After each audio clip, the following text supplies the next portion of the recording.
মরক্কোর বিপক্ষে ড্র দিয়ে শুরু হলেও হাইতির বিপক্ষে জয় ঘুরে দাঁড়িয়েছে ব্রাজিল।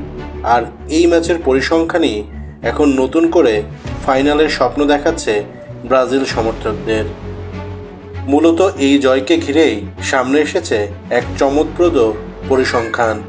বিশ্বকাপ ইতিহাসে শেষ 4 বার প্রথমার্ধে 3-0 গোলে এগিয়ে থাকা প্রতিটি আসরেই ব্রাজিল পৌঁছেছে ফাইনালে। ইতিহাস ঘাঁটলে দেখা যায় 1950 সালে 2 বার, 1998 সালে 1 বার এবং 2002 সালে 1 বার এমন ঘটনা ঘটেছিল। এর মধ্যে 1950 সালে উরুগুয়ে এবং 1998 সালে ফ্রান্সের কাছে ফাইনালে হেরে গেলেও 2002 সালে জার্মানিকে হারিয়ে শিরোপা জিতেছিল ব্রাজিল।